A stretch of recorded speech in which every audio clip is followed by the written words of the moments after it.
গ্রেপ্তার হল শিবুপ্রসাদ হাজরা। সন্দেশখালিতে নেজাটে লুকিয়ে থাকার পর বসিরহাট থানার পুলিশ গ্রেপ্তার করলেন। অবশেষে শেখ শাহজাহান কোথায় লুকিয়ে আছে খুঁজে বার করতেই হবে, এমনই পুলিশের দাবি। দেখি কি বলছেন ওখানকার মানুষ।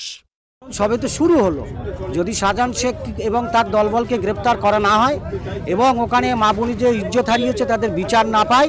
গ্রেপ্তার হল শিবুপ্রসাদ হাজরা। সন্দেশখালিতে আইএসএ প্রতিবাদ সভার পরে গ্রেপ্তার শিবুপ্রসাদ হাজরা। তৃণমূল কংগ্রেসের নেতা নেজাটে লুকিয়েছিল, ওখান থেকেই গ্রেপ্তার হল। কিন্তু দাবি হল সন্দেশখালির মা বোনেরা শেখ শাহজাহানকেও গ্রেপ্তার করুন। করল হায় হায়, কোথায় যাবেন শেখ শাহজাহান লুকিয়ে থাকা? দিন শেষ, জেলে যাবার জন্য রেডি হয়ে যাও। সন্দেশখালিতে আইএসএফ মিছিল করার পর শিবু হাজরা গ্রেপ্তার।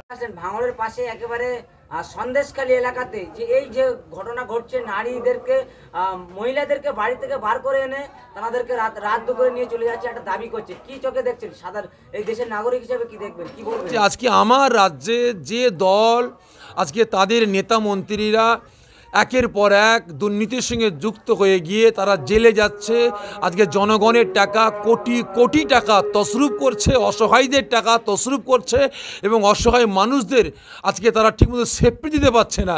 জেলখানায় বন্দি আছে আমার মায়েরা, তাদের উপর অত্যাচার হচ্ছে এবং রাত 12টা 1টার সময় মহিলাদের তুলে নিয়ে গিয়ে তাদের উপরে নির্যাতন চালানো হচ্ছে। শত শত জমি আপনার কেড়ে নেওয়া হচ্ছে অবিলম্বে। যেমন আমরা দেখেছি এর আগে আমার দেশে, আমার রাজ্যে বেশ কিছু সংগঠনকে ব্যান করা হয়েছে দুর্নীতিমুক্ত, মানে দুর্নীতির সঙ্গে যুক্ত হওয়ার কারণে। অবিলম্বে যে সমস্ত দল, যে সমস্ত পার্টি যারা দুর্নীতির সঙ্গে যুক্ত আছে, অবিলম্বে এই দলগুলোকেও ব্যান করা হোক আমি দাবি তুলছি। আমি সুপ্রিম কোর্ট, আমার হাইকোর্টের কাছে আমি দৃষ্টি আকর্ষণ করছি।